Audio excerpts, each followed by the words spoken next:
That was a really great app. That was a really good. I'm really proud of that one. Yeah, right. What was that? I did not know I could cry that deeply. You know, like we touched some really real places. And about baked beans, of all things. Like, right? We got really deep on baked beans. I don't know how we could ever create such a beautiful episode again, honestly. Yeah, and then like I'm like sobbing, and you looked me straight in the eye and you said, you know, one in the hand is worth two in the bushes. Oh shit. Wait. What? Was anybody recording? Please, everyone, can you check your Audacity? Can you? It's not there. It's not there. I did not hit record. Well, I guess we're going to have to recreate the entire episode we just did word for word. This is John Cows. It's a psychobilly freakout.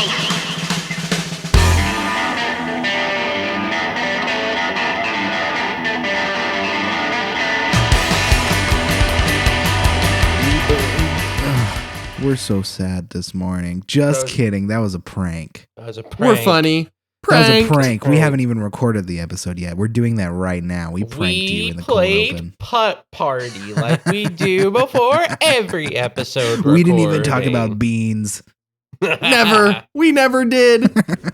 Get fricked, listeners. I mean, we don't even like record at the same time, listeners. I don't know if you realize that, but each of us sits down independently, sets up, like hits record, and then just talks.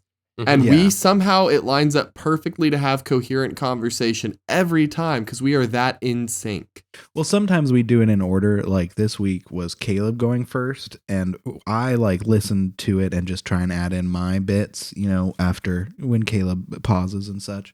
That's a great point, Cordell. I really wasn't thinking about that. Yeah, I never listen to them in order. That was funny, Samantha. That was funny. What do you mean, my dick and balls? Anyway, in actuality, there is a game I want to talk about that has come out in the past few weeks, generating some online buzz. And I feel like we are especially equipped to talk about this. With our skills and with our knowledge. With our skills and our knowledge. It's Palworld. I would like to discuss Palworld a little bit. Cordell, are you familiar with Palworld? Because I know of the three of us, you are the least online.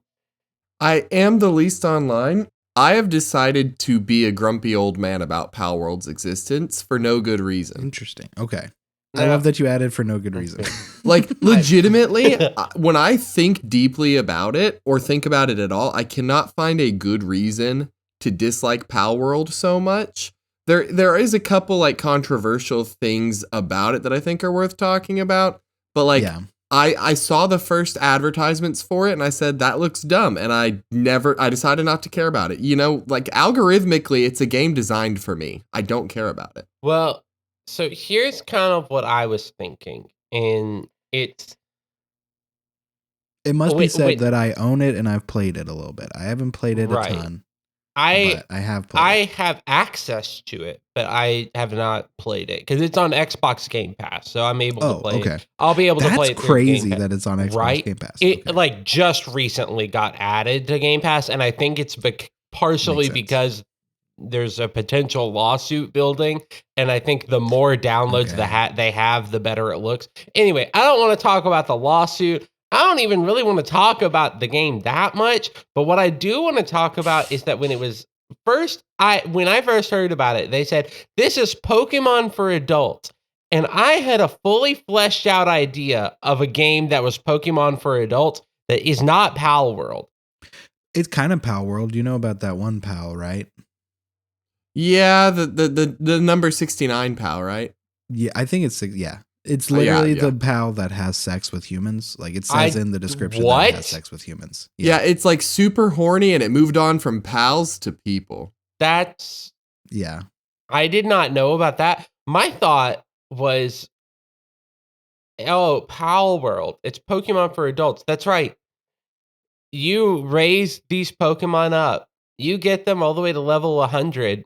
They're doing great. That Blastoise that you loved since it was just a small little thing dies. Squirtle is what you're looking for. Squirtle, Dies? thank you. Dies. Dies? I thought you were going to go the other route, and I was No. about of like porn, and I was going to say, Caleb, That exists. there are fan-made doesn't- Pokemon porn games. because here's the thing. I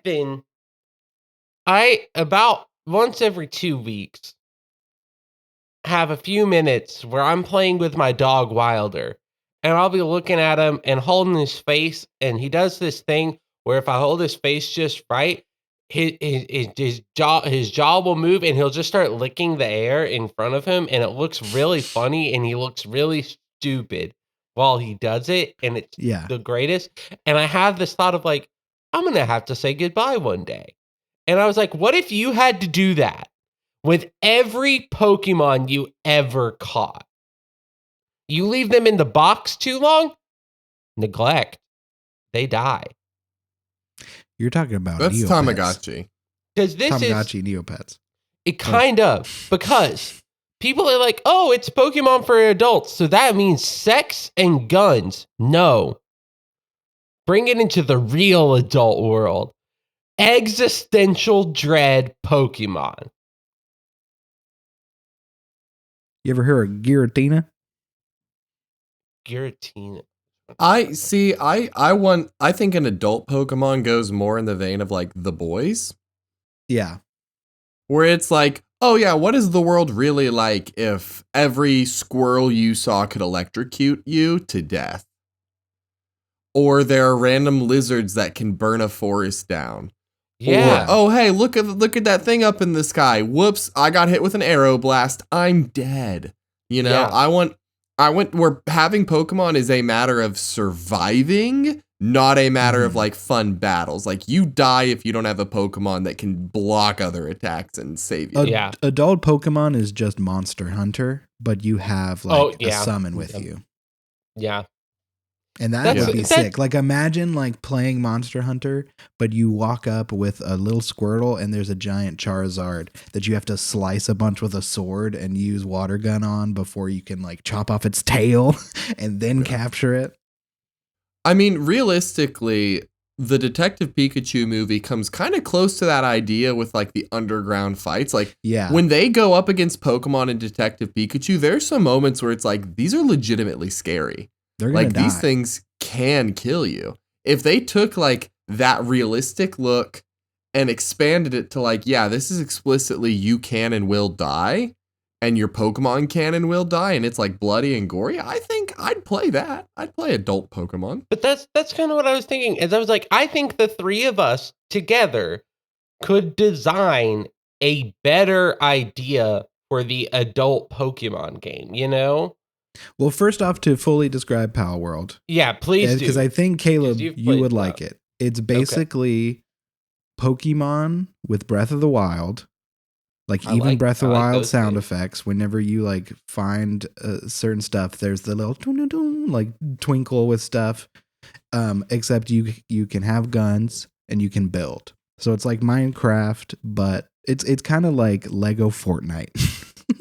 But like you have Pokemon. It's pretty fun what I have played, and like you can fast travel to completely new places if you want at the beginning of the game. You can get different pals that'll be like gliders, that'll be like boats, that'll be like different stuff. You can make the pals your servants, and you can make them work on your farm. It's pretty fun. People. You can capture people. They count as pals. Just like in Pokemon, humans are Pokemon.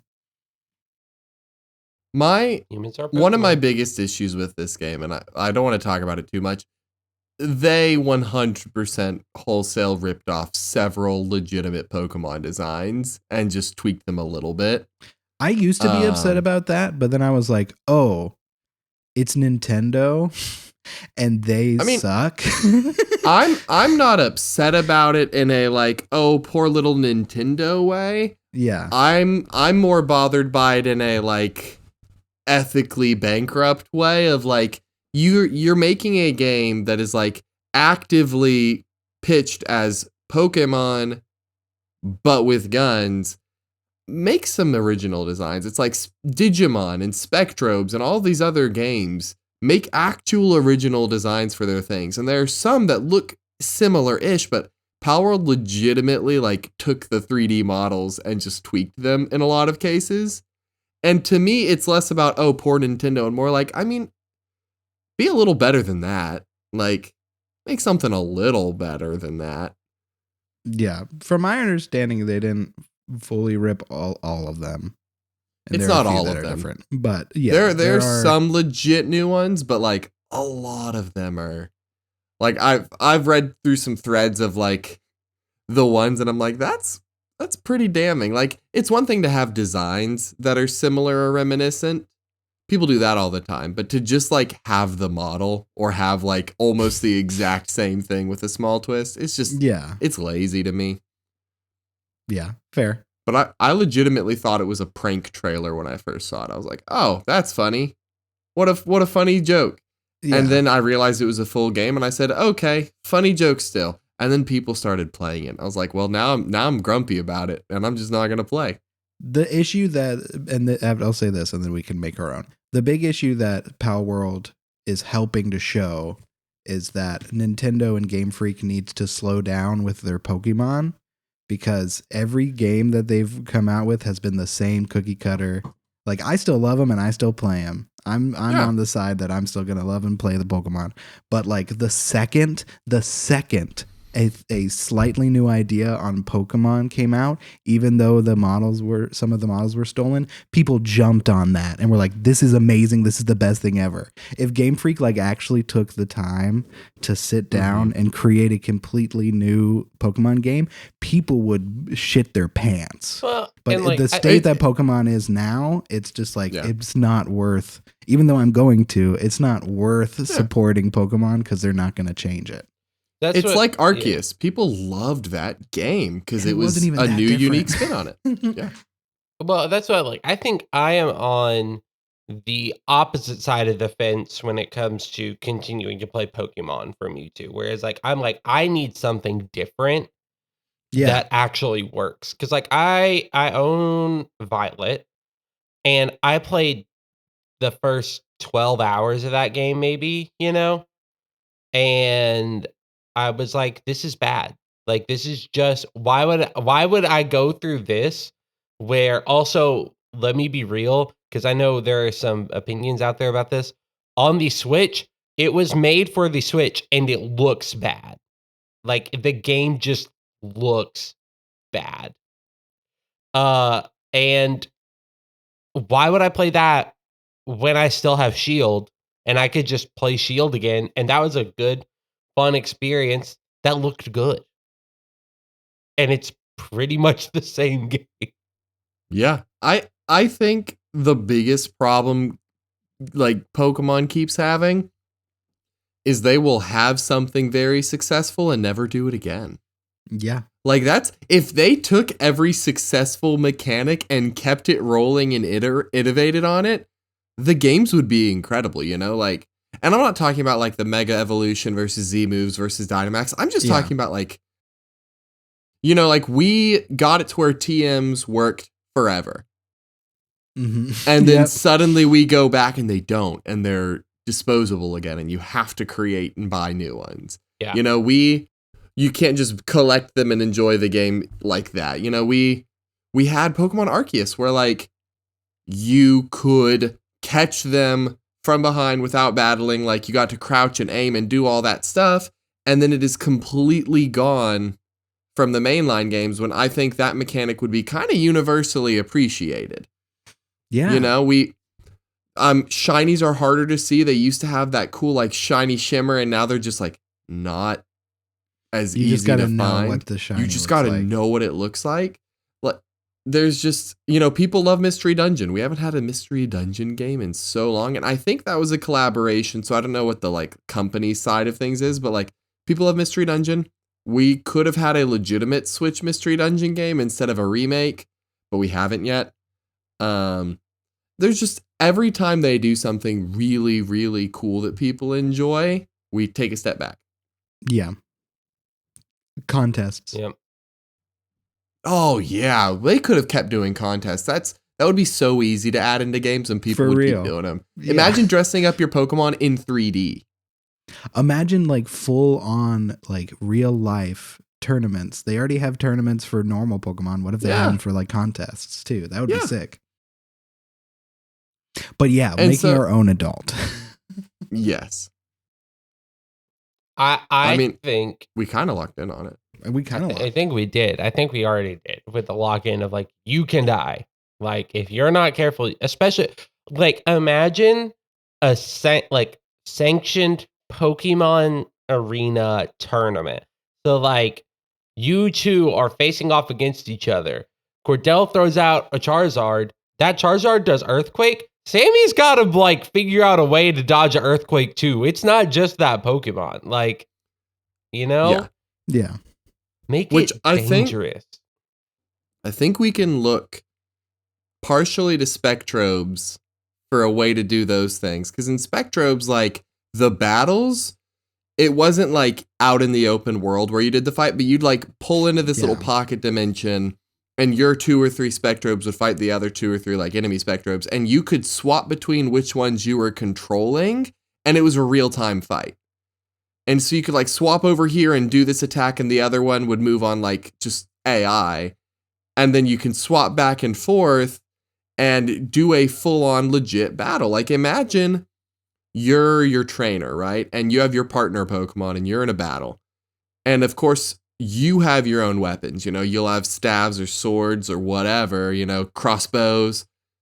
But you have your own stats. Your Pokemon has stats. You send the Pokemon out, and then you can control whether you're acting as the Pokemon and the trainer's running on the computer, or you're acting as you and the Pokemon's running on computer, and you do fights like that. You can take it straight to the trainer, you know? Yeah. Like, I think that would be so cool. And if they did that open world, you do like an Oblivion, except more open. I don't know how. No, but you just like play an entire run where you don't catch any Pokemon, but you go into every Pokemon battle and you kill the trainer every single time. Or you like sneak up and kill him before you train. You even have to battle him. And then you can steal all of his shit and his Pokemon.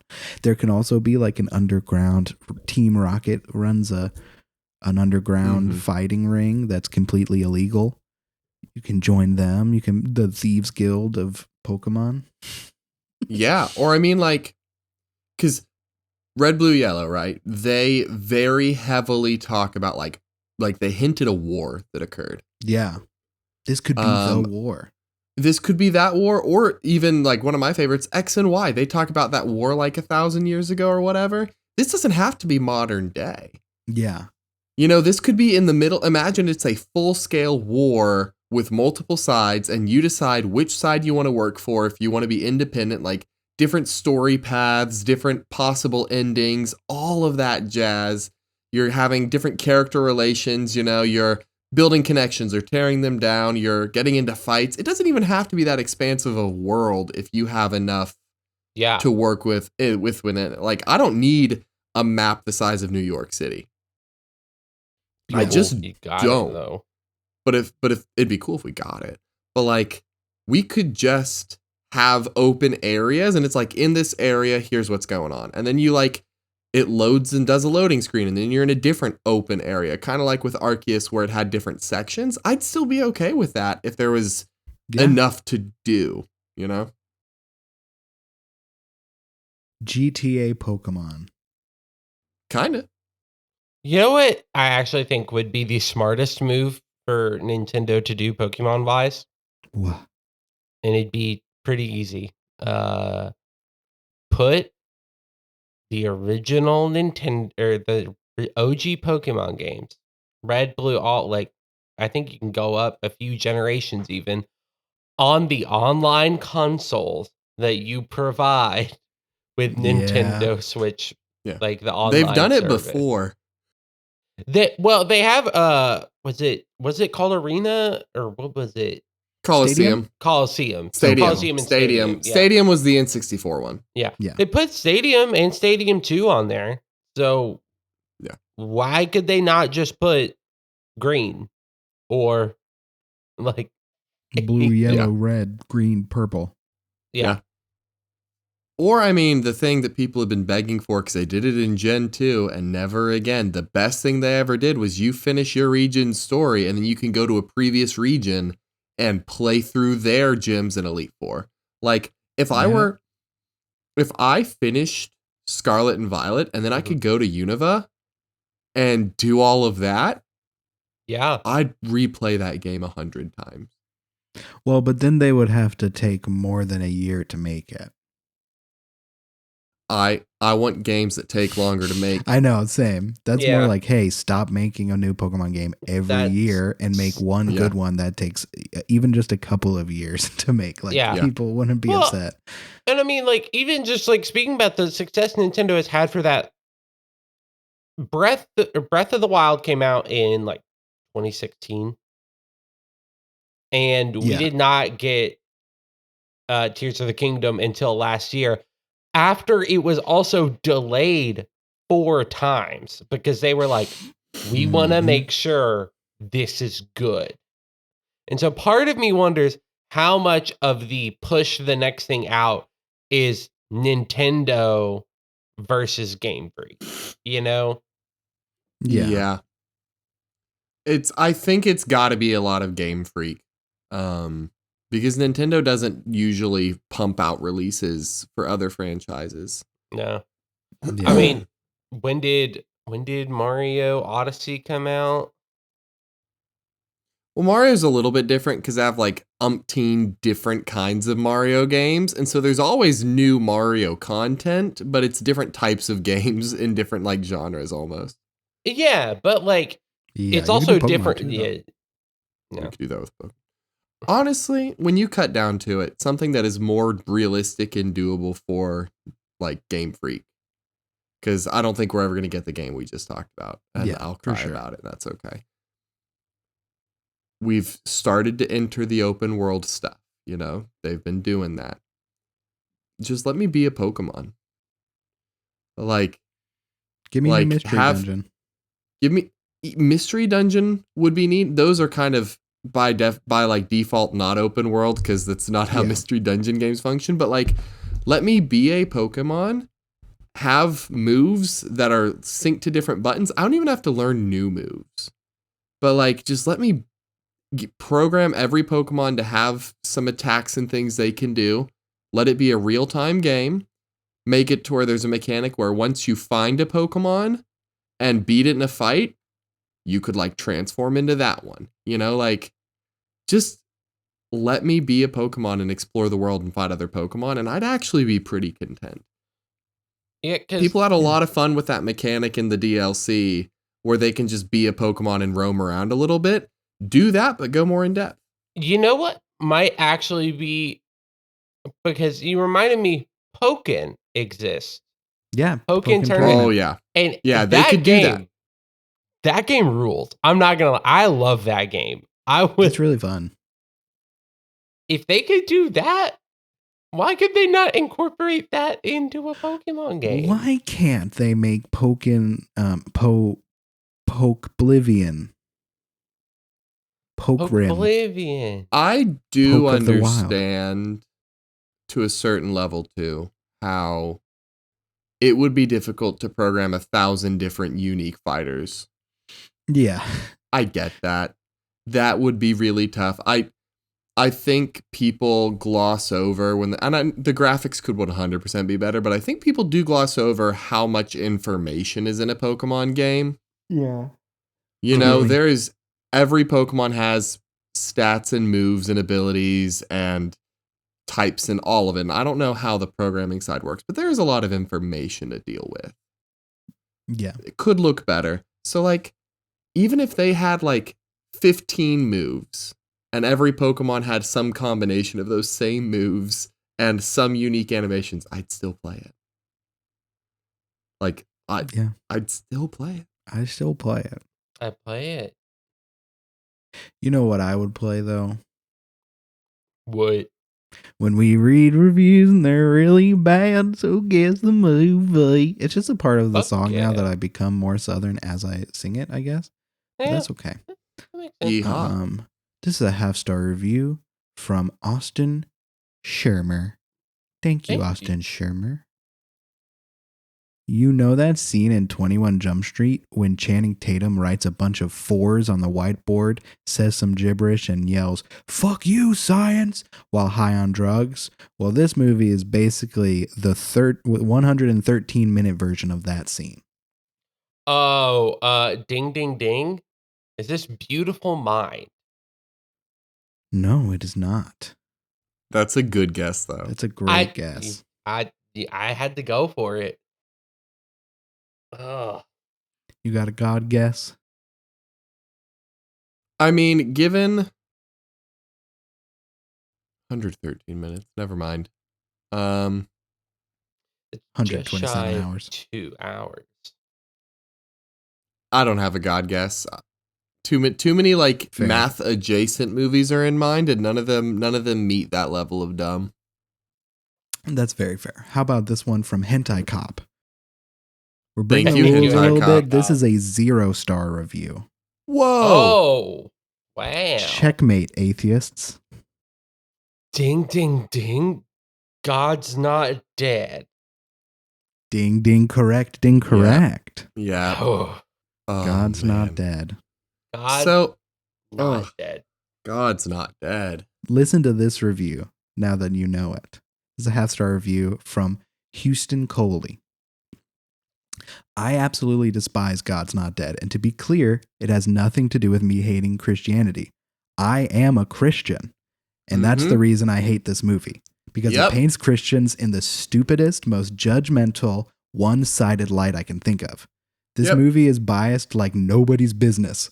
All the Christians are handsome, good people, and all of the atheists are jerks with nothing but hate in their hearts. It's terrible. If this film was hoping to minister to atheists and help them come to Jesus, it did exactly the opposite. Not to mention that movie is so cliche, the dialogue is terrible, and the actors are just cringeworthy. Once again, I'm a Christian, so the reasons I hate this film have nothing to do with religion. It's just terrible, and I find it so offensive. I'm embarrassed to have it associated with Jesus. The reason I'm bringing it up, though, and we don't have to get into that side of it, is because I was talking with some buds recently and being like, you know, Mumford & Sons and Creed and the rapper NF all have one thing in common that a lot of people don't talk about. I jerk it when I listen to them. Yeah, and then the second thing that they also have in common is that they're... I also crank my hog while listening to them. Yeah, and yeah. I have a playlist called "Crank That." Yeah. My girl hog. I have a playlist called "Crank That Hog." It's exclusively NF Mumford and Sons and Creed. No, but the thing they all have in common is that they are actually all Christian bands. What? Yeah. Well, with Mumford and Sons, it's a little more obvious. I mean, one of their most popular songs is "Babel." Yeah, but they said the F word in a song one time, so that's true. They're not Christian. Mm-hmm. So. And they said "Little Lion Man," which that's a sin for sure. I don't know what it is, but it's a sin. Something's wrong with that. Something's bad. I just also want to say the lead person of Mumford and Sons. His name is Marcus Mumford, right? He looks like if Post Malone was like British. Like, that's the only way I can put it. Like, he looks enough like Post Malone in his face shape that I'm like, this is scary to me personally. Both Cordell and I immediately went to the internet to look. I think I disagree. That's fair. That's fair. Like, it's not like a dead ringer. It's just like enough to me that I'm like, oh, They kind of look similar.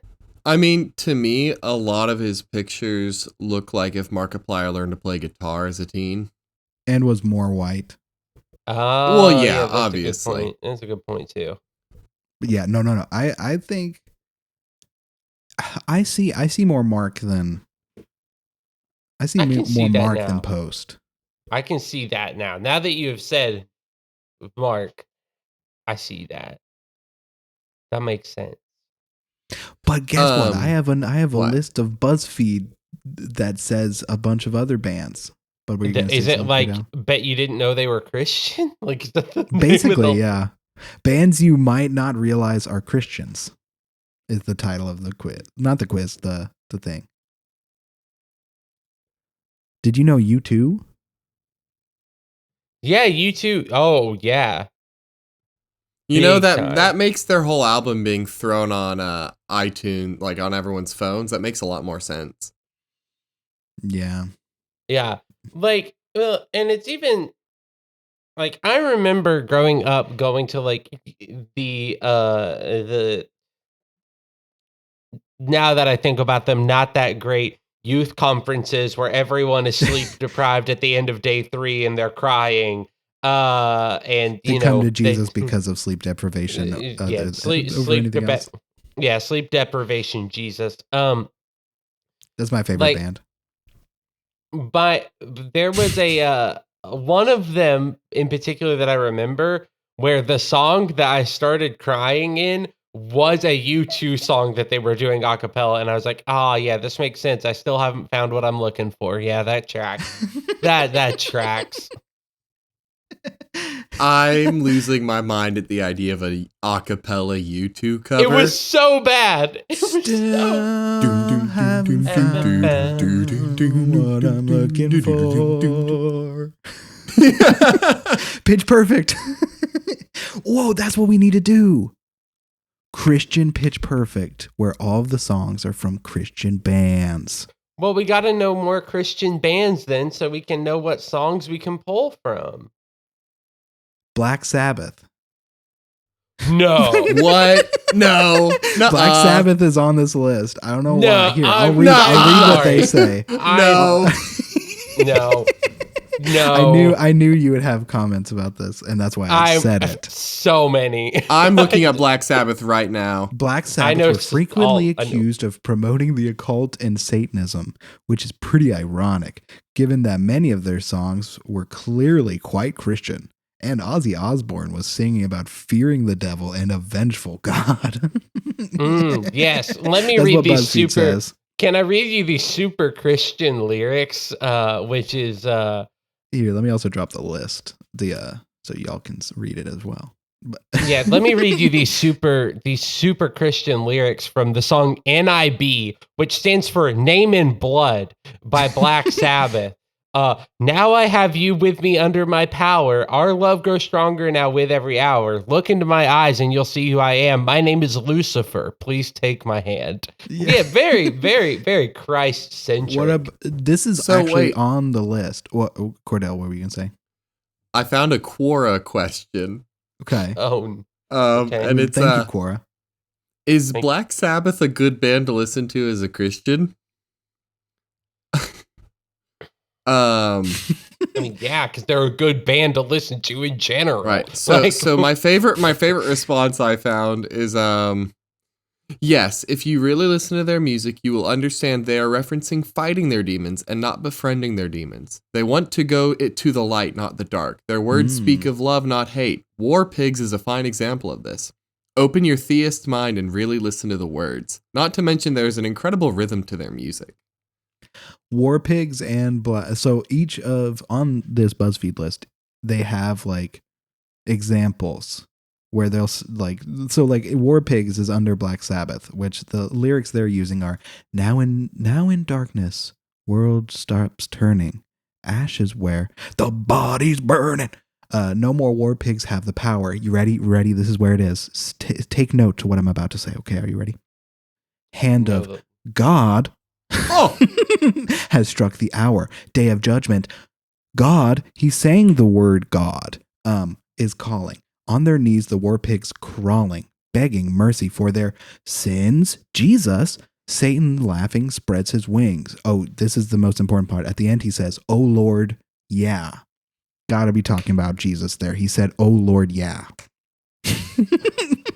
But the song is literally about how the military-industrial complex creates its own hell. That's all it is. Like, no, it's about Jesus. But can I read you some lyrics from earlier in that same song? No. Okay. No, actually, please do, because I do love that song. Do it. In the fields, the body's burning as the war machine keeps turning, death and hatred to mankind, poisoning their brainwashed minds. BuzzFeed, that's about the devil. That's about the. I think you guys are right. I think I'm wrong. I think maybe Black Sabbath is a Christian band. Maybe they are. Big black shape with eyes of fire, telling people their desire. Satan's sitting there. He's smiling, watching those flames get higher and higher. Oh no, no, please God, help me.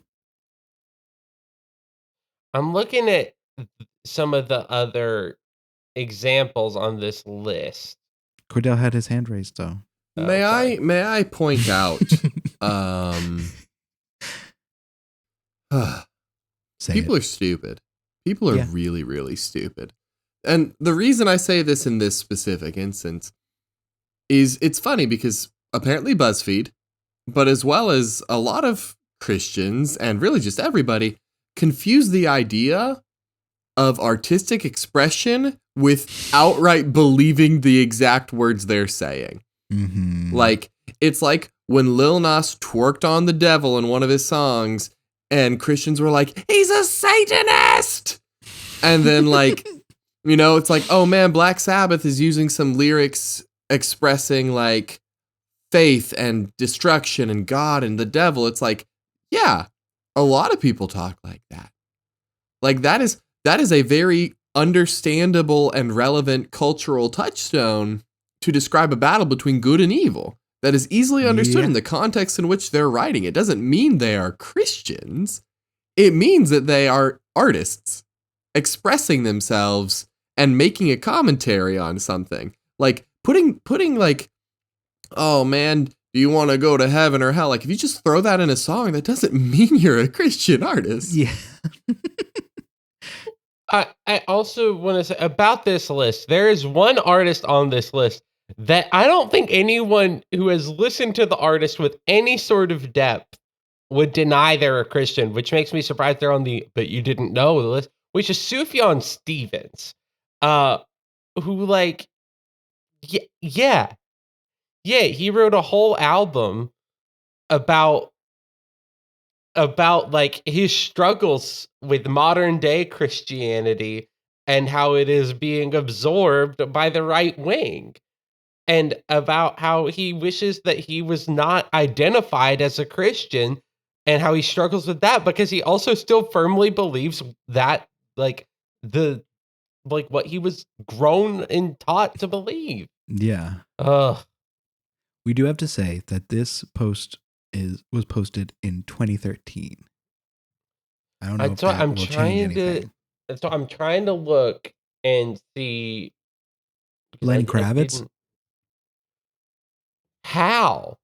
No. He once did a crouch on stage and his whole penis came out. Yeah, apparently they're saying that "Are you gonna go my way" is sung from the perspective of Jesus Christ, but that's also like Jesus, like you were saying, Jesus Christ is an important historical figure. That doesn't make you a believer just because you wrote a song from his perspective. If I'm writing music about good and evil and right and wrong in a predominantly Christian culture, I'm going to use Christian symbolism. Just like that's like saying that, like, Digimon is Christian because I have a lot of angel Digimon. Like, because Gabumon got crucified. Yeah, he did get Gabumon did get crucified. That's okay. I mean, that's my 80s thing. That is weird that I'm obsessed with. I'm obsessed with Gabumon getting nailed on a cross. Was that in the 80s? No. No, but it works. It was old enough and weird enough. No. I'm going to be really anal about that one. You're going to find that's it. Fair. It's not Gaboom. I mean, that's fantastic. We need to talk about that more, but it's not that. Y'all remember when Gabumon died for our sins? Can we talk about some groups that are actually quietly Christian and not just this stupid BuzzFeed article from the juggernauts of intellect? Yeah, I'm trying to think of like what are some groups I know of that are like I have actually 3 growing up. Christian. I have 3 growing up. I have 3 that I listened to growing up. I lost some words in there and it sounded weird. Okay, number 1, Reliant K. Yeah.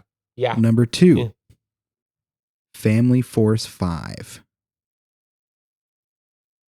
Number 3, and this one isn't as quiet, but I'm counting them. Switchfoot. What? They're Christian? Yeah, they're a little bit louder about that. But Family Force 5 and Reliant K, I feel like we're in the like we are Christians, but very rarely do we make straight up Christian music. Yeah. Mm-hmm. And that's what I listened to a lot growing up, especially fucking Family Force 5. Crank it like a chainsaw. Crank it. You know. I was a big fan of their song Earthquake. That was my favorite song. I really like Numb. Oh no, they broke out the cardboard. Looks like I'm headed to the dance floor to break it down once again. It's about dancing. Play me a song, nice and long. Pump it through the speakers so I can hear the beat of the drum all night long. Gonna want to dance till your feet go numb. That's about Jesus, actually. A band that is wildly secretly Christian, as in the leader of the band forces the entire band to be straight edge or else they get kicked out. Oh. A lot of their songs actually do contain references that are very subdued. It's Megadeth. Really? Megadeth. Wow. Dave Mustaine, after getting kicked out of Metallica for being like constantly high or drunk, went completely straight edge, started going to church, and then founded Megadeth. That is crazy. Wow. Right? Yeah. Like, it's something people don't actually know, but I'm like, the person that wrote Tornado of Souls is actually like surprisingly pretty Christian. So I think I want to list one of my favorite like quietly Christian bands, and then I want to talk about a perfect example of understanding religion deeply and using it well without actually like believing any of it. Yeah. But Half Alive, they're not a super well-known group, but they're one of my favorite bands. They're great. Their most famous song is Still Feel. Yeah. Oh, very, very clearly Christian if you listen to the lyrics.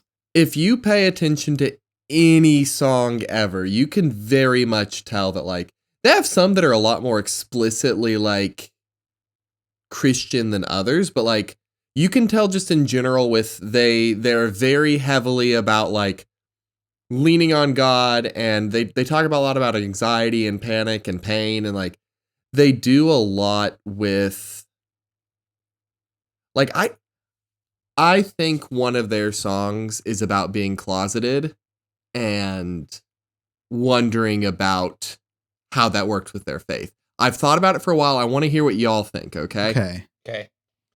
Let's say after this, I do have one more band that is not so secretly Christian that I feel like is more on the level of like Half Alive type popularity in a very different way. Yeah.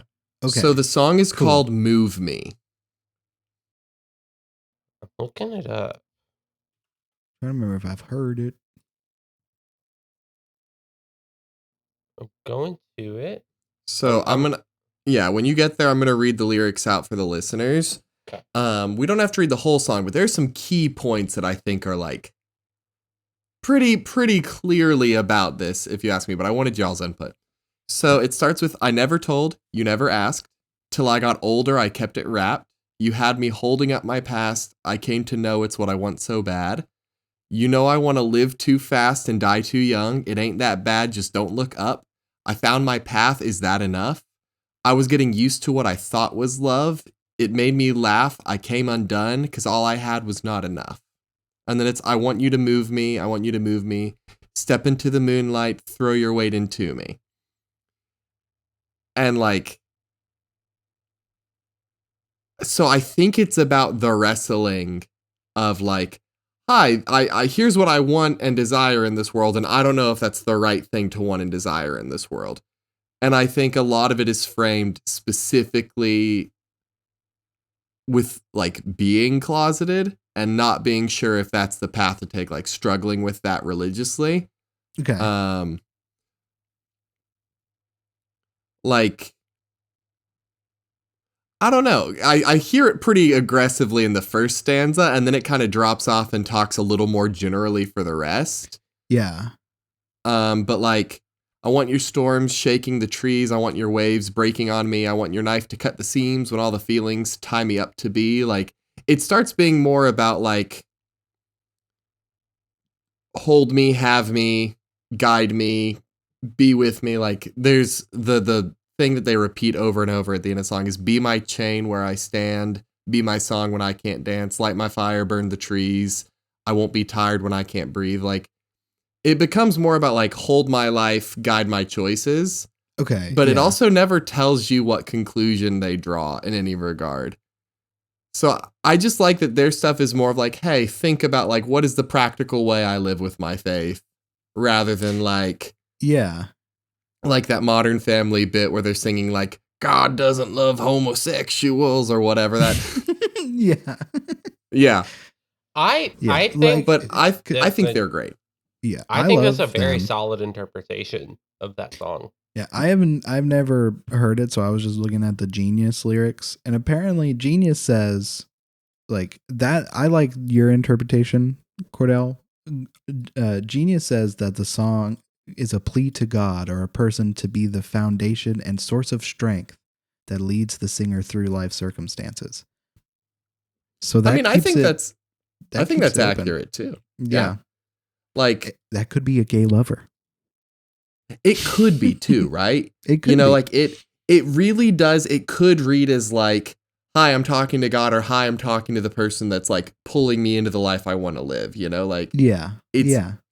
But their stuff is never like, hey, this is the exact way you should live. And it's more like, hi, living with faith is complicated. And it is honestly sometimes anxiety inducing. And let's sing about it, Yeah. Yeah. In a super catchy way. Oh, they're so good. They're so good. They really are good. Speaking of bands that are good and secretly not so secretly Christian, it is the Mountain Goats. I could not bring them up. Yeah, of course. That, like, do they have a whole album where it's just book and verse? Do they have a whole album? Yes. Several. But a book and verse, I'm sorry. Yeah, no, like they have a whole album where it's like track number 1 is 1 Samuel 15:23. Are they just like putting music to like verses in that album? Or are they are they adapting the concepts or like responding to it? What's going on there? It's more of the making it so like it's taking the idea of whatever that verse is and extrapolating it out to our world. Cool. It's a really good album overall. But most of their songs don't really have to do with anything related to Christianity, Yeah.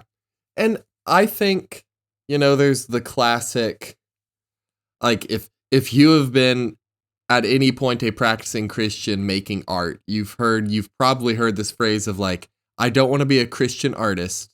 I want to be an artist who's a Christian. Yeah. Which I do agree with. Like, it becomes becomes tried at a point, but like, I think that on a practical day-to-day level and how you interact with people and how you express yourself, Christianity is a lot less about telling everyone you're a Christian and a lot more about making sure they feel loved and feel seen and feel valued and living well and living peacefully. And then, if people are like, hey, where are you getting that peace from? Why are you so chill? You can be like, oh yeah, I love Jesus. Like I think on a practical level, just like live well and be kind. And you're going to get way more like people to ask about God that way than you will ever get by being like, hey, did you know you're sinning right now? You stupid sinner. You want to go to hell? Dumbass. You want to go to hell? You're going to go there. We're going to hell. The devil's going to devil's going to kick you in the balls and pour snakes up your penis.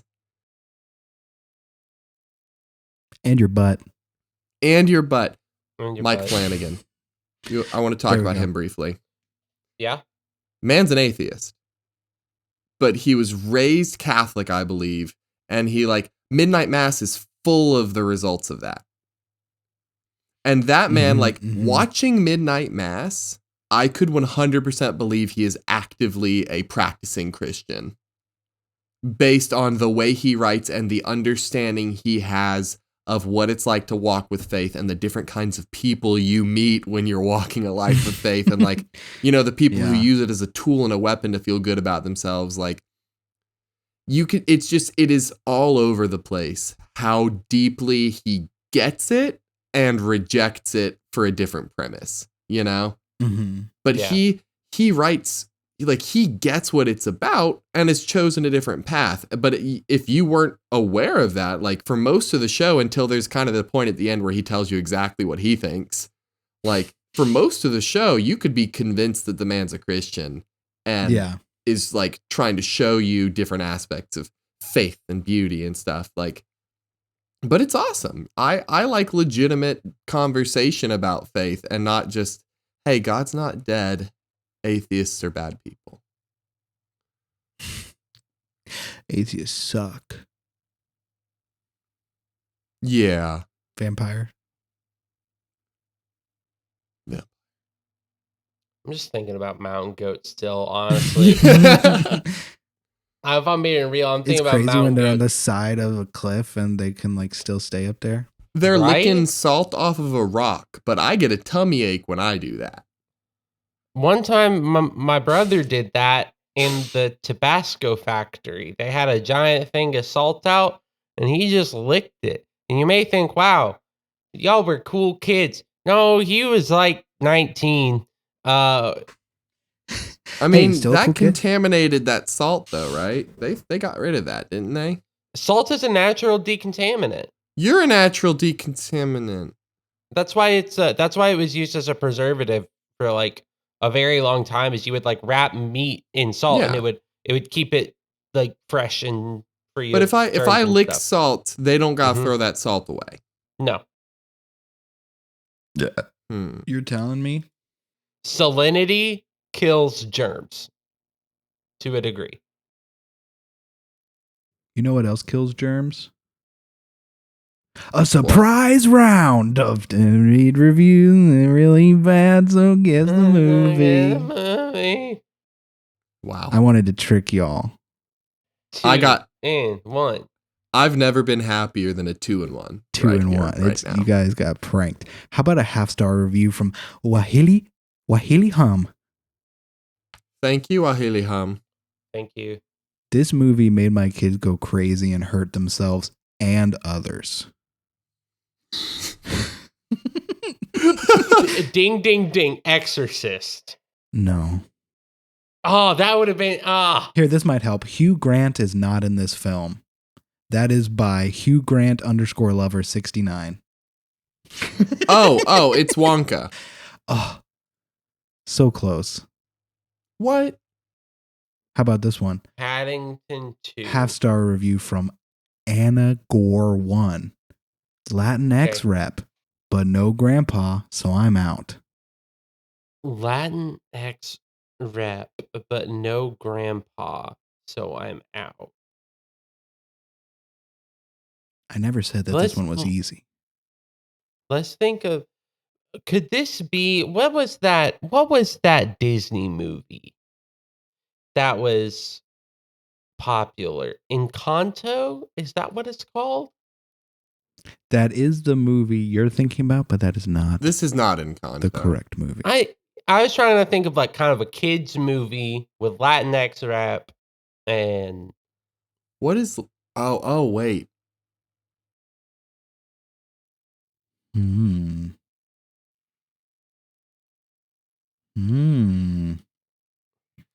During this silence, I would like to apologize to Samantha because now Wilder has come in the room and is licking my jeans with much force, and it might sound gross if it comes through on the microphone. Very fair. How about a 5-star review from Rish12? Rish. Junie is annoying. Everyone's annoying. The slide, though.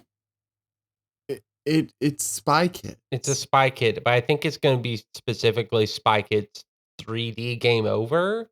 No, it's Spy Kids 4. There was a 4? Yeah, it was garbage. This might be 2 because of the slide. But wait, 1 has a slide. I'm going to guess OG Spy Kids. Spy Kids 1. It's Spy Kids 4. It's Spy Kids 1. Caleb got it. Here, listen to this 5-star review because this is incredible from Stella. Some evil child on the plane was watching this at full volume in front of me, so I feel like I was forced to sit through enough of it to log it. That's funny. I love. It's a good movie. The whole series is. We need to do a series. Not the 4th. Other than the 4th, we need to do a series retroactive. Do we need to do a Zombies 1, 2, 3, but Spy Kids 1, 2, 3?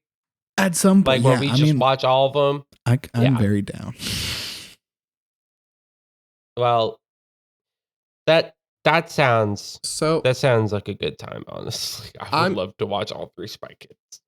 I'm gonna level with the two of you. I also want to watch all 3 Spy Kids, yeah. But we have spent a lot of this episode kind of like having real conversations and talking about things and giving opinions and like having thoughts and ideas and beliefs. We haven't done a lot of stupid things. We haven't said a lot of stupid things. I'm feeling like the people at home might be missing out on a little bit of the stupidity, a little bit of the raunchiness, the goofy. I say we gotta until the end of this episode, we gotta go hard. So that actually does bring us into something I wanted to do this week, which will require Samantha to deafen in just a second, because we are gonna do another round of the Junk House Everything draft. Yeah, incredible. If you're just for the first time listening to Junk House and this is your first episode, well, first of all, this is not indicative of the rest of the podcast. But we have everything draft where one of us, a recent addition is one of us will deafen and not know what we're actually drafting. So that's kind of the twist. And then at the end, that for the person who was deafened will have to try to guess what we drafted. We'll do 2 rounds. And this time it will go Cordell, Caleb, Sammy, Cordell, Caleb, Sammy. That way Sammy has as much information as possible as to what we are actually drafting and what the category is. So, Samantha, if you will politely deafen yourself. Cordell, I think you're going to have a lot of fun with this one, and we're going to prank our good friend Drew Hawley at the same time because we are drafting an ideal Weezer album. So this could be songs. This could be artists. Concepts. This could be concepts. We are making the ideal Weezer album. Yes. Before we begin, though, ooey oo, I look just like Buddy Holly. Get Weezer Drew. Okay.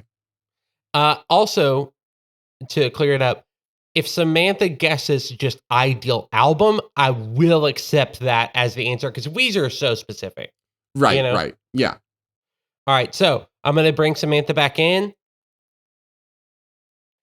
Welcome back. do we just want to get drafted? So it'll be Cordell, Caleb, Samantha, Cordell, Caleb, Samantha for this amazing idea that we are working on. Give me 1 second. I've got the perfect idea. Uh-oh. I also have some really good ideas. Me too. Hey, for this first round of the Everything Draft today, I am going to take the mythical island of Xanadu. That is okay. A sentence. The mythical island of Xanadu. Xanadu. Popularized in part by that terrible 1980 film, Xanadu, and also that terrible stage play, Xanadu. I've heard people really where they like roller it. skate a lot. Listen, it's a cult classic. People you love can it or be you wrong. hate it. You love it or you hate it. I watched Xanadu one time, didn't care for it. That actually teased me up pretty well. I am just gonna claim Rivers Cuomo.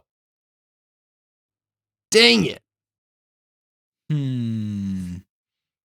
I think it's just gonna. I think that's gonna be the best claim for this. I don't know what's going on, but I think this is a good one for any draft. Because like I would want to chill with this guy one-on-one. I would want to be with him in a group. I would want to sing a song with this dude. John Batiste. Yeah. Batiste. John Batiste. I watched his documentary over the Christmas break. That's on Netflix. He's and incredible. he just seems like such a chill dude and so like great and passionate. Okay. Yeah. I love John Batiste. That is that's so good. And him with Oda. And that's actually to talk about the greater draft that we've done. That two just amazing artists just hanging out would be sick. All right, Cordell. So you've got the mythical island of Xanadu. When you first started saying mythical, I thought you were going to say mythical chef Josh, because I've been on the Red Link mythical journey recently. More. Yeah, I just got to steal him before you can have him. Honestly, I would kind of be sad if somebody got mythical chef Josh. We should just honorable agreement. No one gets him. He gets us. He gets us. Yeah. The one time in the future he's on the podcast and he's like, I remembered when y'all said that you were mine, so. And that's why he came on the podcast. Exactly. Okay, this is tough. TUPH. I mean, you already got the mythical island of Xanadu. What else do you need? I need a really good follow-up to the mythical island of Xanadu. I can think of a few things that would like be good, you know? Yeah. Cordell, if you would like, I can go next instead. Yeah, you go next. I'm being a pain here. So I'm gonna claim something. It's a little bit out there, but it'll make sense. I'm just gonna claim the color blue. Like the movie The Color Purple. Like that. Terrible. But the actual color blue.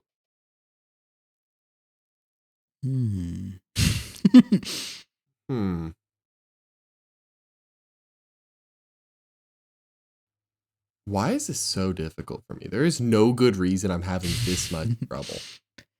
That's fine. Editing is. I mean, kind of giving Sammy a little bit of a hint with this one, Cordell. There are a few other colors you could claim. Well, I know, but I like to be really creative with these, you know? Yeah, fair enough. My Little Pony. My Little Pony. You'll always be in my heart. You know what? I will actually take the band Fall Out Boy. Oh, wow. Wow. Great choice. Huh. Hmm. I'm gonna take one that's a little out there. Because you said color, and even though this is probably not gonna be anywhere close, you made me think of something that I wanted to stake a claim on. Okay. Power Rangers. Awesome. Honest to God, actually Awesome. a killer I'm pick. the Power Rangers, and that's the whole series, or like the concept of the Power Ranger group. So you can still do like, Ninja I can Storm, still claim Dino Force. Fury. I can Dino Thunder, or Tommy Oliver. Oh, I got to get him soon. Dude, you got it. Okay, what was it? Oh, the R.I.P. guess. Jason David the Frank. guess is Colors of the Rainbow. I have no idea. Yeah, that's fair. This was the topic was the perfect Weezer album. Okay, that makes sense. I did say I would accept perfect album as the answer as well. If you were just like, oh, so Cordell's perfect album would include Fall Out Boy, which probably. John Baptiste and Fall Out Boy singing Fall Out Boy. The Power Ranger? The Weezer singing about the Power Rangers would be incredible. It would be. I also picked Xanadu because Island in the Sun. Yeah. While also being like, I think them having like a thematic leaning on just like either making fun of Xanadu or like trying to do it right. I think that'd be fun. Yeah. Weezer's at its best when it's kind of funny. Whoa. One of my favorite Weezer songs is off one of their least liked albums, I think. It's Pinkerton. One of my favorite songs, Pink Triangle. Love that song. I'm a big fan of Thank God for Girls. I'm a big fan of Mary Had a Little Lamb, the Weezer version.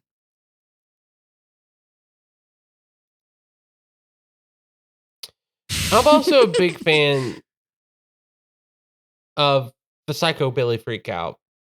But that one's by the Reverend Horton Heat off the album Spoken If You Got 'Em, and I'm a big fan because we do get to use it as our opening and closing theme song every week. That's really good song. Well, if you like this episode as much as we liked making it and joking and talking about Jesus, you can rate and review us on Apple Podcasts or Spotify. Give us that 5 stars. That would be poggers. We also got that TikTok and Twitter at JunkHousePod if you want to check that out. Thank you. Yeah, if you would like to email us poorly written BuzzFeed articles, do that. I would love to see them. You can do it at junkhousemailbox@gmail.com. Let us know where these article writers make just stupid mistakes and have dumb ideas. Oh. And the only thing I respect about BuzzFeed is Ryan and Shane, and they left and did their own thing. Will Neff was there too, but he's gone. He's been gone longer than they were. And the Try Guys were there. BuzzFeed had a lot of good startups, but was also bad to their workers. So yeah, so BuzzFeed was a place where very good creatives started and then went on to keep being good creatives. Hassan was there for and. Yeah. You know what, listeners? Let me know if we make a Junk House website, which we have talked about doing a little bit.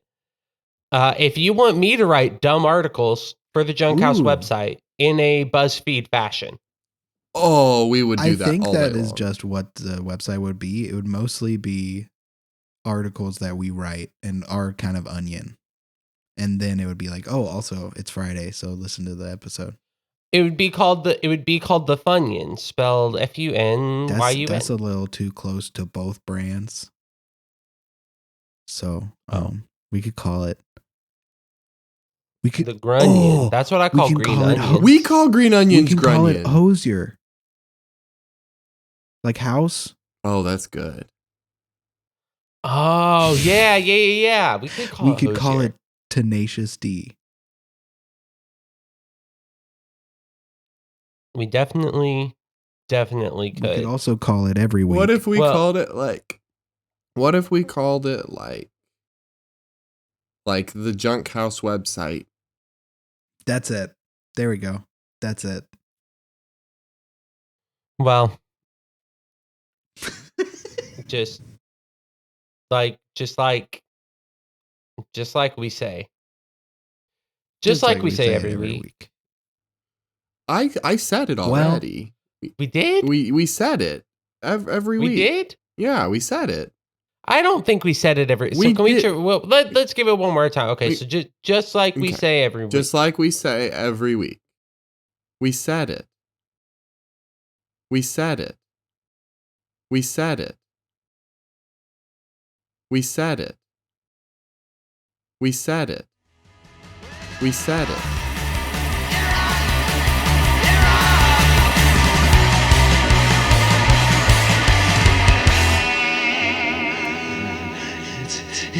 It's a psychobilly freakout!